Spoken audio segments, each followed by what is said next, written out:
राधे राधे। भक्तों,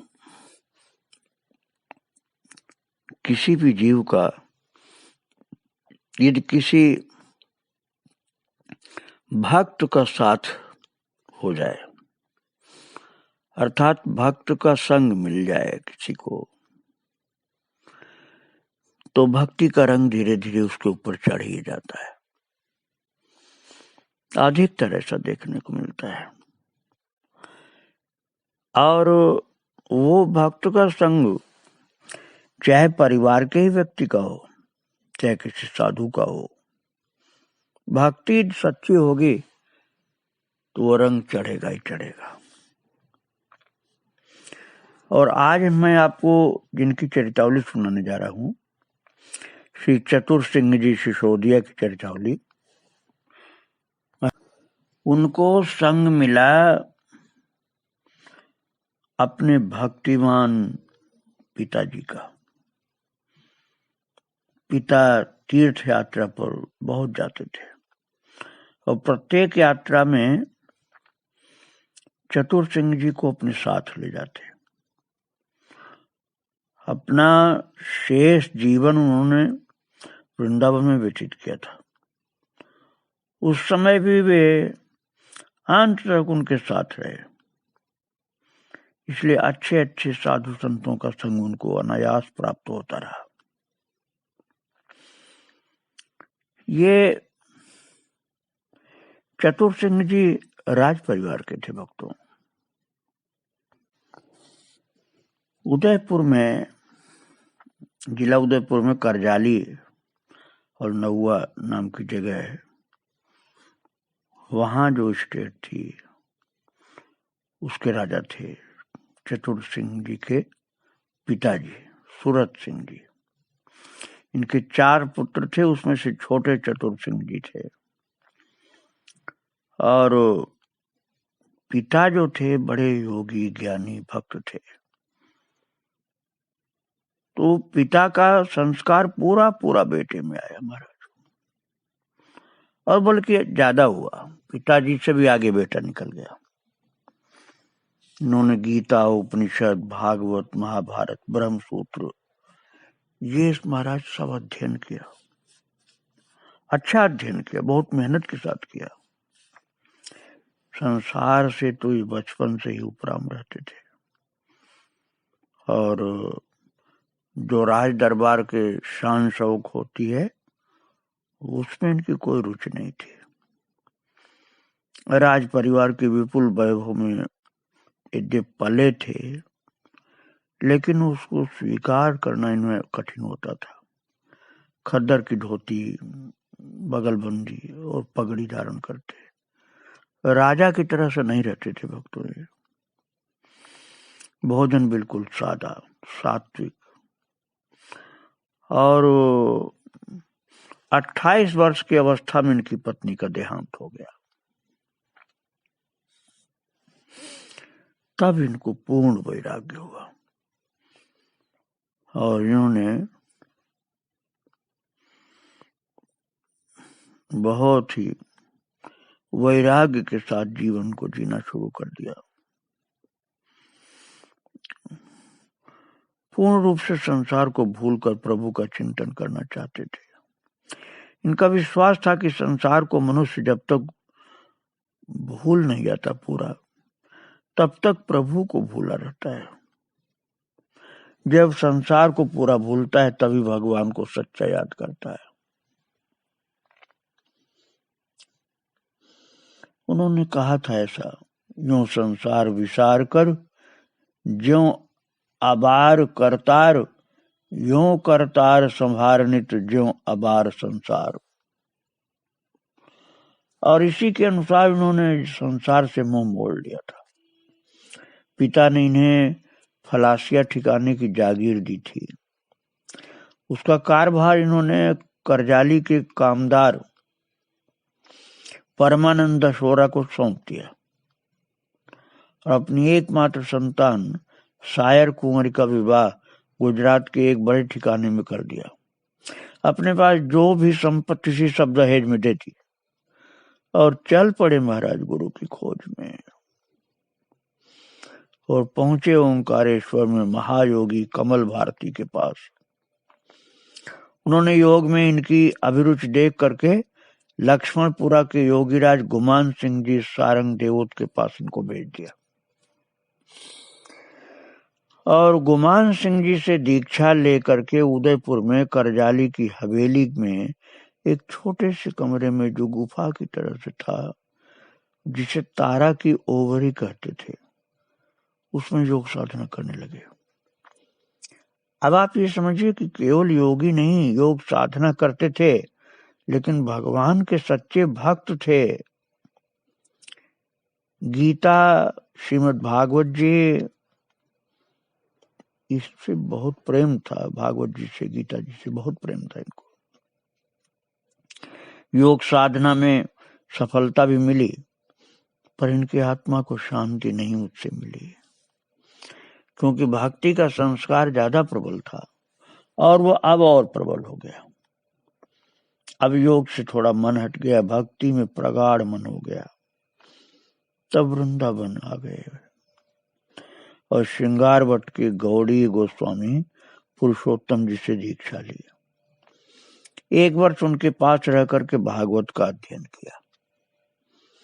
फिर राधा कुंड जाकर के भजन करने लगे और उस समय की इनकी रचनाएं राधा कृष्ण की भक्ति से ओतप्रोत हैं। एक दोहा ऐसा बोलते थे, मोह सो चाहो अधिक आधम उच्चारण आन, तो तुम ही के लोभ को थोव नहीं भगवान।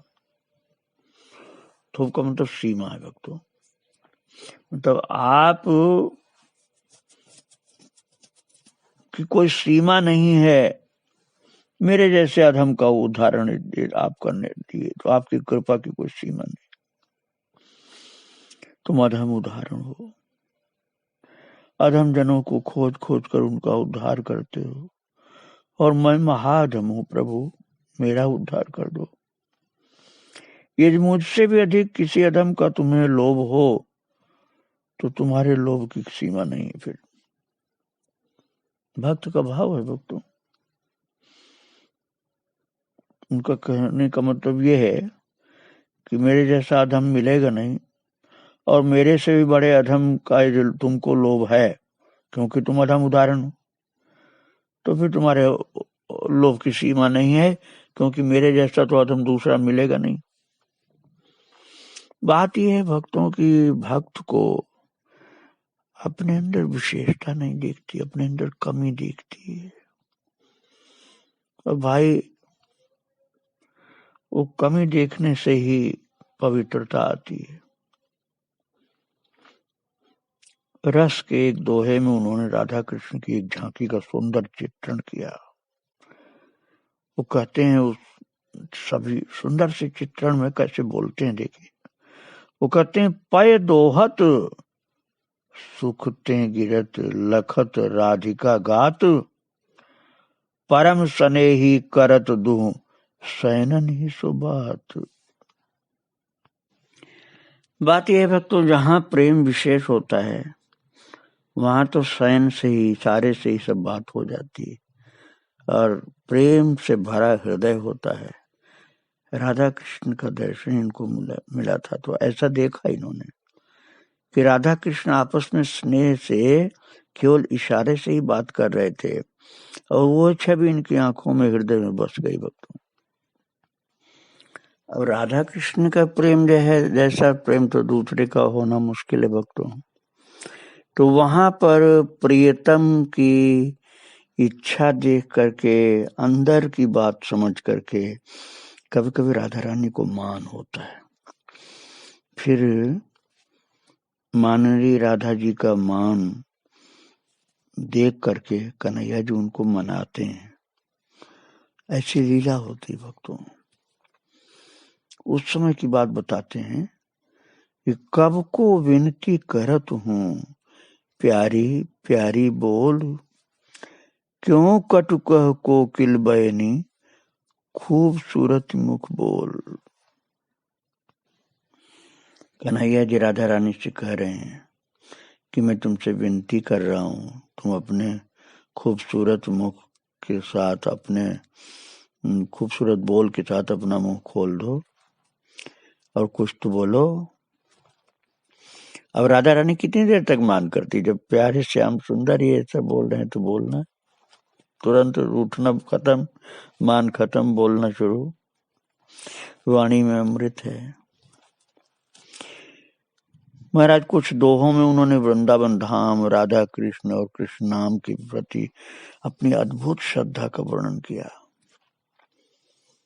चतुर सिंह जी ने बहुत भाव से वर्णन करते हैं।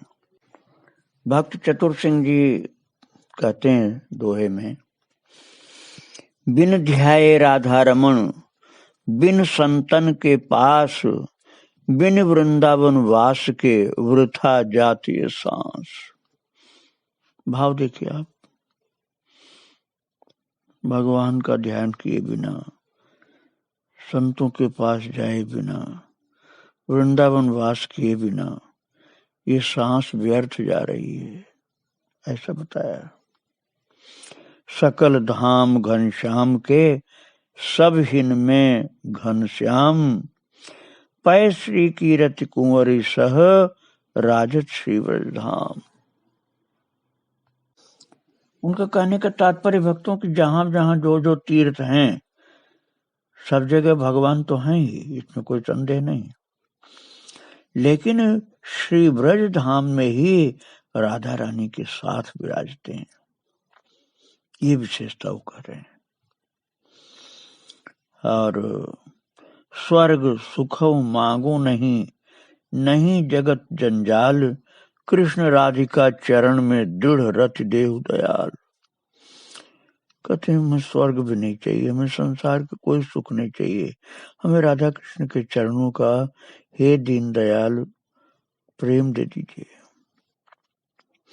सकल तीर्थन सो यही मांगत हूँ वरदान, कृष्ण राधिका दरस को देव दया कर दान।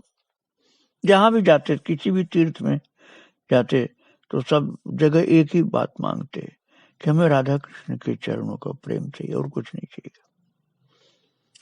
चाहे कोई है चाहिबो, गाए कोई है गान, कृष्ण नाम मुख से कहे कृष्ण चरण में ध्यान। बोले इससे बड़ी सुंदर कोई कामना नहीं हो सकती कि भगवान कृष्ण के चरणों में प्रेम हो जाए, उनका ही ध्यान होता रहे। अपनी एक रचना में श्री कृष्ण के रूप का वर्णन किया और कहा कि ऐसा रूप बनाकर मेरा मन चुरा लिया आपने, तो किस लिए? अरे चुरा लिया तो अब रहे हो नहीं मेरे मन में, क्यों मन मेरा क्यों तुमसे हट जाता है? बहुत भाव से विनती करते हैं। सिर मोर मुकुट लटकत कुंडल, बांसुरी के सिर ओठन ही, वनमाल विशाल रही उर पे, कर पे पहुंची दुख मोचनी। कर पीत पटी जटिनोपुर के, सहचाल मराल पे दोष नहीं। वह रूप बनाए के नंद लला, मन चोरी लिए पे बसो मन ही। बोले सुंदर रूप बना करके मेरे मन को तो चुरा लिया, लेकिन अब मन से बाहर क्यों जाते हो? मन में ही रहो। अब बहुत भाव से प्रभु से कहते थे। एक विनय के दोहे में वही चतुराई से कहा, प्रभु आप बड़े उदार हैं, मेरी एक बात सुन लीजिए।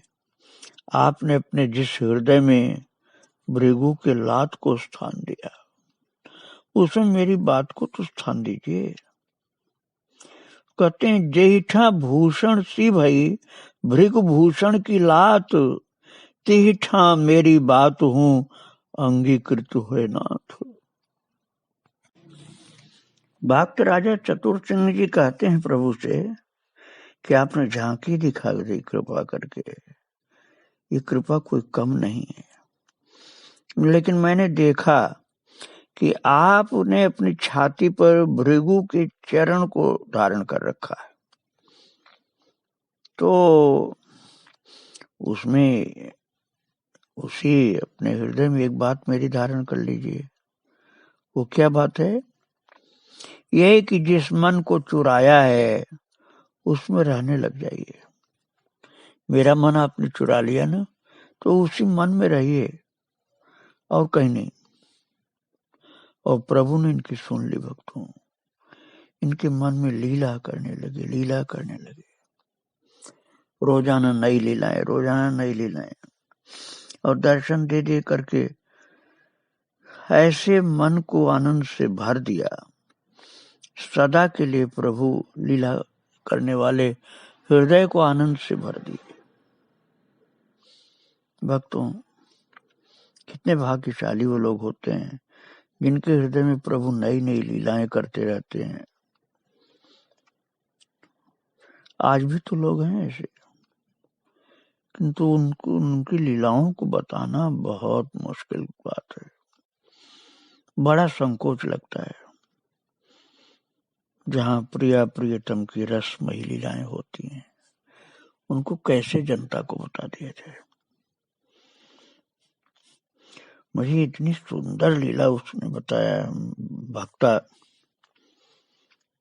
मोहिनी ने, कि मैं इसी संकोच में पड़ा रहा। अब कैसे बताऊं, इतनी प्यारी लीला प्रिया प्रियतम की, उसको बता ही नहीं सकता भक्तों। लेकिन इतना जरूर मैं कहूंगा कि प्रिया प्रियतम की सरस लीलाएं जिसके हृदय में प्रभु कर रहे हैं, ऐसी ऐसी लीलाएं, ऐसी ऐसी लीलाएं कि रस में डूबी हुई रहती हैं भक्त।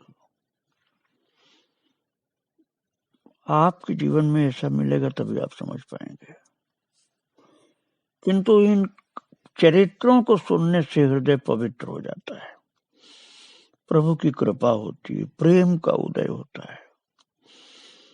प्रेम का उदय हो जाए, कन्हैया के प्रेम का, भक्तों से के प्रति प्रेम, भगवान के भक्तों के प्रति प्रेम, गुरु के प्रति प्रेम, प्रभु के सच्चे भक्तों के प्रति प्रेम, भगवान से प्रेम, तो जीवन सफल हो गया भक्तों। और बहुत भाव से कहते हैं वो, जगदीश्वर जीवाय दियो, थे ही थारो काम कियो, दर्शन योग दिया कर दाया, मृत लोक में अमर कियो। भक्त राशि चतुर सिंह जी सिसोदिया राजा होने पर भी पूरे के पूरे प्रेम में डूबे रहते थे और कहते थे, मांगू काई काई अब बाकी, आन मांगया ही अभय दियो। कहते हैं बिन मांगे ही तो आपने निर्भय बना दिया मेरे जीवन को, अब क्या बाकी जो आपसे मांगो। आप कह रहे हो मांगो मांगो, तो क्या मांगो, अब सब कुछ बाकी तो रहा ही नहीं। आवारा कागज साथे ज्यों, आखर पढ़ता आए गियो, मनक शरीर दियो थे मालक, सागे जन्म सुधार दियो। सोजारा सोजा मार गने, शहजाही में शोध दियो, दया दृष्टि आंखों देखी ने, सब साधन सुदूर रियो। चातुर चोर चाकरी रोपण, आखर थे अपनाए लियो। ये भक्तों उधर मारवाड़ी बोली है, लेकिन भाव इसका कुछ आपको लग रहा होगा समझ में, शब्द पूरे शायद समझ में न आवे। राधा कृष्ण की पूर्ण कृपा प्राप्त करने के पश्चात वे उन्हीं की प्रेरणा से प्रचार के लिए उदयपुर वापस चले गए।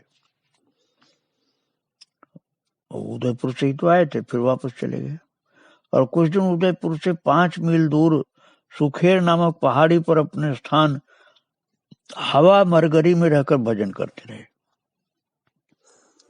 उसके बाद फिर नौवा ग्राम में स्थान बनाकर रहने लगे, वहां रहकर सहस्रों लोगों को उपदेश दिया, हजारों लोगों को। शिष्य किसी को नहीं बनाया, लेकिन वो लोग गुरु मानते थे इनको। भाव से, मन से। और वो सहस्रों लोग इन्हें गुरु मानकर परमार्थ पथ के पथिक बन गए। इनकी बातों को, इनके उपदेशों को ऐसे स्वीकार करते थे जैसे शिष्य गुरु के उपदेश को स्वीकार करता है। इनका द्वार छोटे बड़े सभी वर्गों और सभी जाति के लोगों के लिए सदा खुला रहता है। भक्तों, जो भक्त की जाति देखते हैं ना, उनका घाटा होता है, क्योंकि मन में कुभाव पैदा हो जाते हैं। इसलिए भक्तों की जाति न तो पूछनी चाहिए न देखनी चाहिए। भक्त की जाति देखने पूछने से मन में महाराज कमी आ जाती है। श्रद्धा सत्कार के प्रति थोड़ा सा असत्कार, थोड़ा सा घृणा, ये सब भी आने का डर रहता है। इसलिए कभी नहीं पूछना चाहिए जाति, और जान भी ले तभी उधर ध्यान नहीं देना चाहिए। जाति एक तो जानने की कोशिश नहीं करनी चाहिए, और किसी कारण पता चल जाए तो उस जाति की तरफ ध्यान नहीं देना चाहिए। केवल उनके भक्ति, उनके प्रेम को देखना चाहिए बस। उसी में तो सब कुछ है, भगवान के प्रेम में। जाति पूछकर, देखकर, जानकर क्या करोगे? भक्त की जाति नहीं कुछ देखी जाती है। सत्संग के लिए छोटे से छोटे सत्संगी के घर में जाने में संकोच नहीं करते थे। इनके चाचा महाराणा फतेह सिंह जी को यह अच्छा नहीं लगता था कि तुम छोटी जाति के लोगों के यहाँ चले जाते हो। वे इन्हें अपने राजवंश की मर्यादा का ध्यान रखते हुए आचरण करने का आदेश करते थे। पर चतुर सिंह जी उनकी एक न सुनते। वो कहते थे भक्त की जाति थोड़े होती है, भक्त तो भगवान का होता है, उसमें जाति की बात क्या आती है। कुछ भी नहीं उनकी बात सुनते थे। भाव में बस भक्त को ही भक्ति में देखते थे बस। उस क्षेत्र के लोग इन्हें बाबूजी कहकर पुकारते हैं। इनका आश्रम आज भी बाबूजी का बंगला नाम से प्रसिद्ध है। वे स्वयं शुद्ध भक्त थे, पर इनके पास ज्ञानी, योगी, जैनी, ईसाई सभी धर्मों के लोग जाते हैं, और ये उन्हें उनके धर्म के अनुसार उपदेश करते। हाँ, प्रभु की भक्ति अर्थात प्रभु से प्रेम करने को बोलते थे कि प्रभु से प्रेम करो। और इनके कारण उस क्षेत्र में जो जागृति हुई, उसके लिए उस क्षेत्र के लोग आज भी याद करते हैं भक्तों को। इनकी राजस्थानी साहित्य को भी बहुत बड़ी देन है। इनके लिखे 17 ग्रंथ प्राप्त हैं। भक्त कवियों में इनका ऊंचा स्थान है। भले ही दीक्षा नहीं दी लोगों को, लेकिन महाराज भक्तों ने हजारों की संख्या में इनको अपना गुरु माना।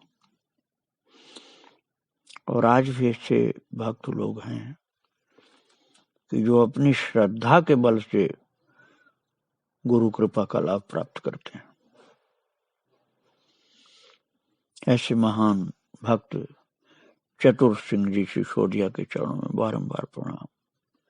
श्री राधे राधे, जय श्री राधे राधे।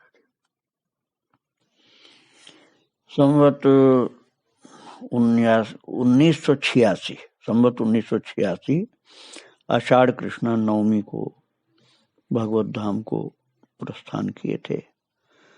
उनके चरणों में बारंबार प्रणाम। श्री राधे राधे, जय श्री राधे।